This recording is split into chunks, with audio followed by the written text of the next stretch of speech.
I'm Paul Levinson, and welcome to Light On, Light Through, episode 176, two reviews of Decades Apart. Well, let's go back to last year, literally just about a year ago, May 2020, when I came across a hidden little treasure on Amazon Prime Video. Now, I mean literally little, as in a short to very short time travel movie. That movie was entitled Decades Apart. It was about 20 minutes long. It was made in 2018, and it's the story of a phone call made by Diane in 1953 that unintentionally reaches Nathan in 2018. A tender, charming, understandably awkward conversation ensues, and that's pretty much the movie. Well, there is a little more. When Diane runs out of coins to feed the telephone in the train station that she's in 1953 and has long been abandoned in 2018, Nathan rushes to what's left of the station to see her.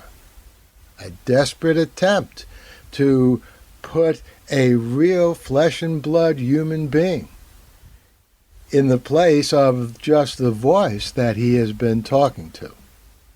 Well, I won't tell you how that works out, but I will say that the strength of this movie is indeed that tender, touching conversation. And the two cellos, performed by a group called Two Cellos, which provide the musical accompaniment.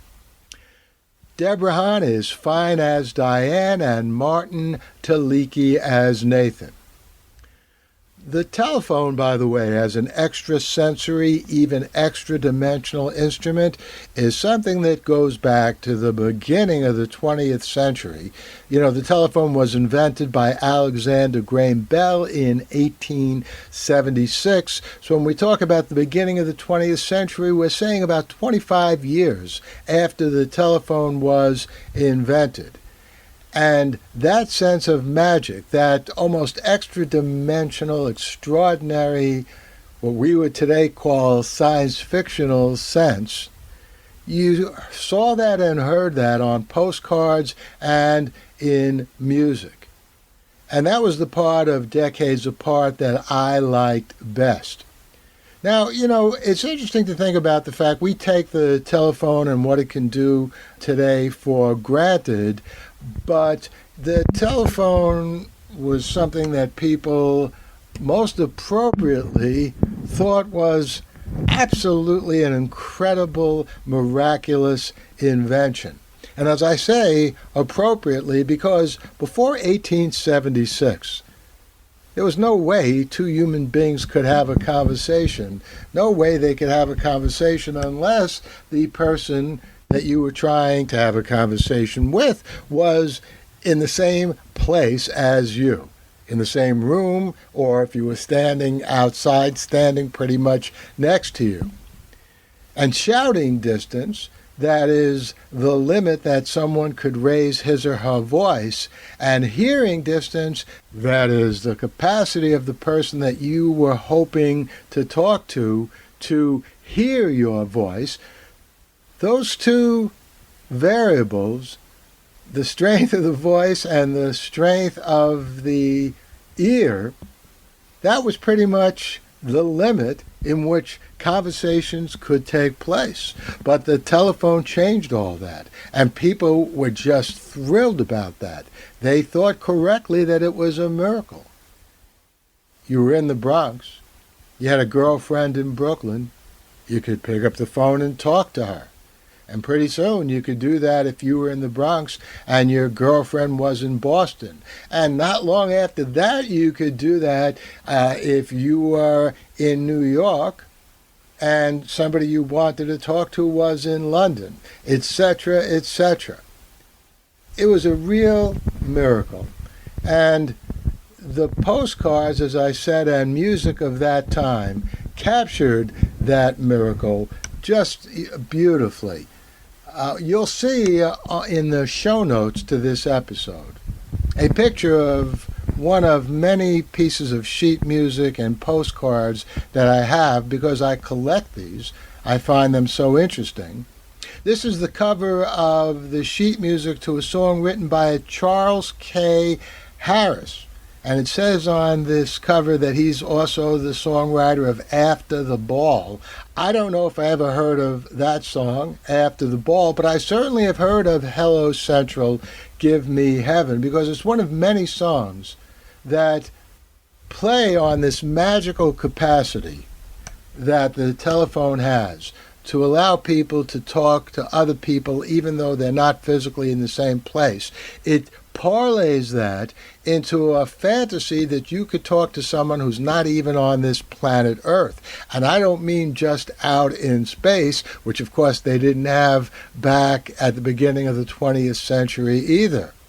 Hello Central, give me heaven.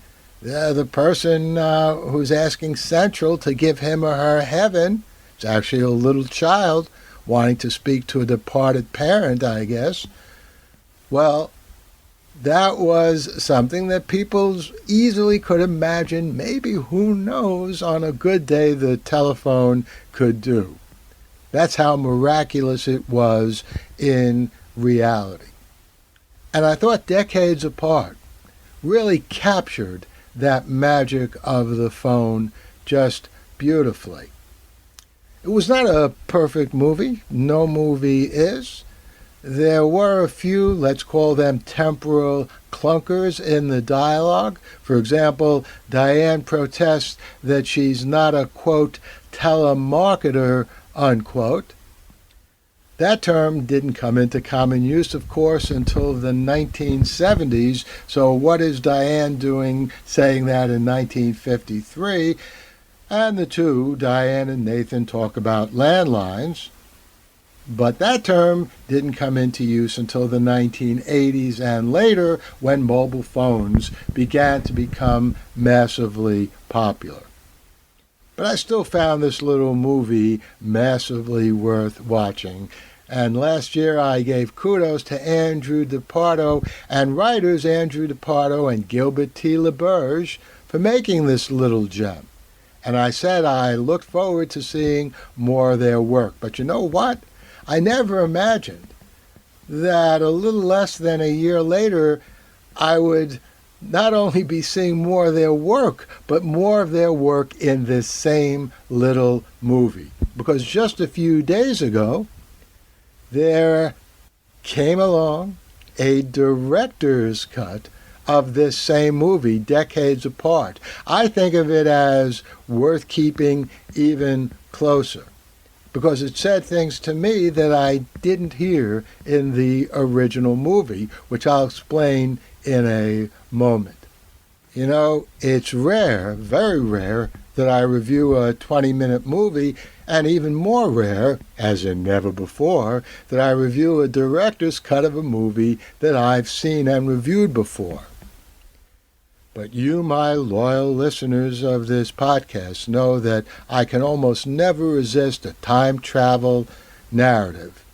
And seeing as how I enjoyed Decades Apart last year, you just heard my review, so you know how much I enjoyed it, I just couldn't resist the brand new Noir cut, as Andrew DePardo calls his director's cut of this little movie.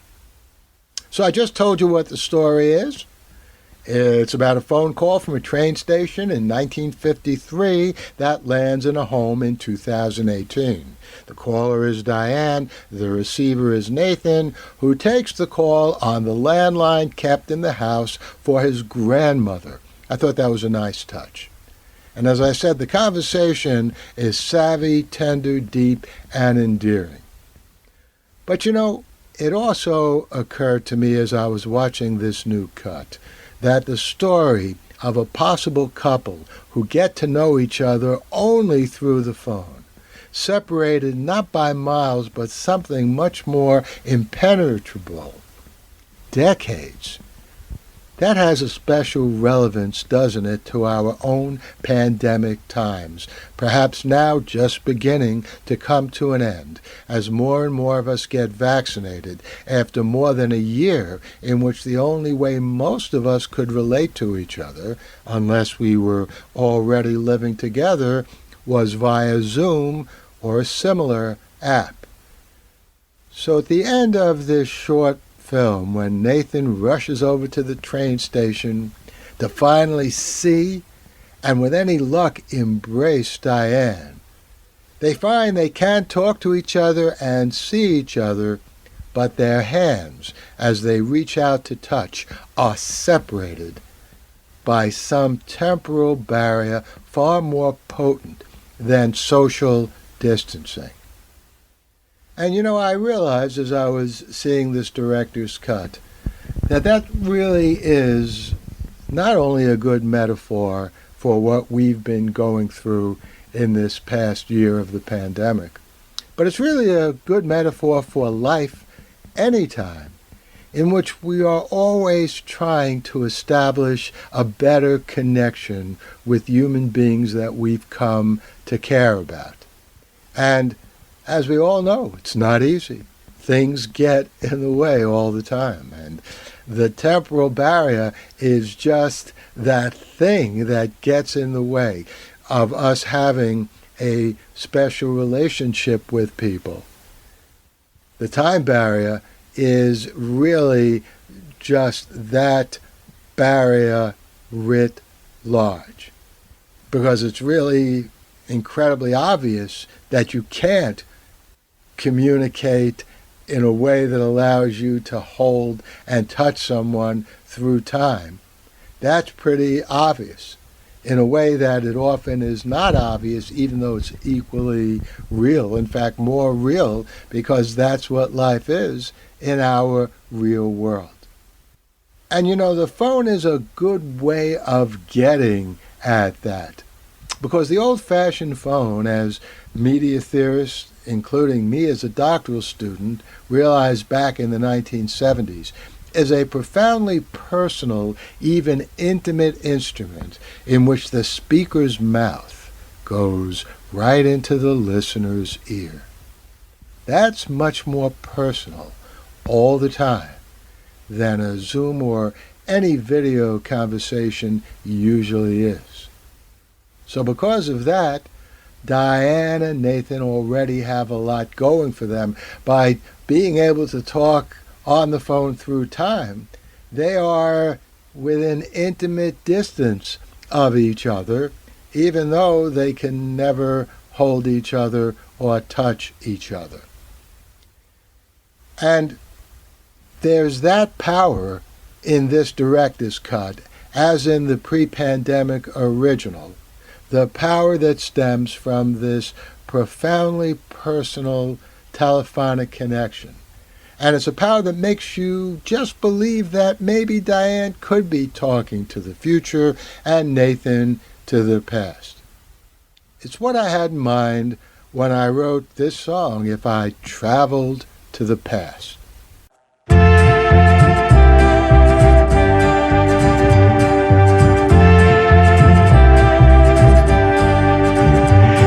I traveled to the past to change your mind. So you love me then, and you love me now. Would I have known to travel back in the first place? If I traveled back so fast that the world was blind, could I slip through time? Could I slip the vine? A paradox that turns the best into the worst case. It ain't simple, it ain't right to turn the sun into the darkest night. If I could make it work just one time, I could have it all, I could have you mine. If I traveled to the past, no, I'd never tell a single soul my lips would be sealed, except when they brushed against your sweet face. If I traveled to the past to change change your mind. So you loved me then, and you love me now. Would I have known to travel back in the first place? No, it ain't simple, it ain't right to turn the sun into the darkest night. If I could make it work just one time, I could have it all, I could make you mine. If only I could travel back through time. If only I could travel back through time.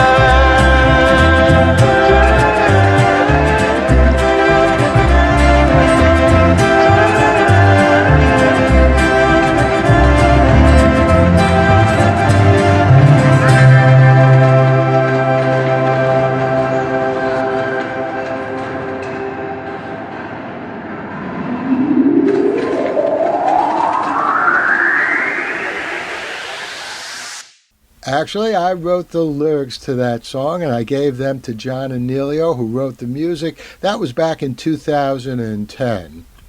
I recorded it up at Old Bear Studios in Batavia, New York, for Old Bear Records in late 2018. And they released that song with 7 other songs in an album called Welcome Up Songs and Space and Time that I recorded back then. And by the way, my first record album was called Twice Upon a Rhyme, so there was a temporal element in that. That came out in 1972. So I waited almost 50 years to come up with the second album, Welcome Up Songs in Space and Time, which has that song, If I Travel to the Past. Old Bear Records released it on CD and digitally, and Light in the Attic Records released it on multicolored vinyl. All of that was in early 2020. And that sense of If I Travel to the Past, that's what I had in mind in every time travel and short story I've ever written. And it's certainly what is conveyed in Decades Apart, both versions. By the way, Deborah Hahn was good again as Diane, and Martin Tylicki as Nathan. Of course they were, because you're seeing the exact same performance in this Noir cut as in the original.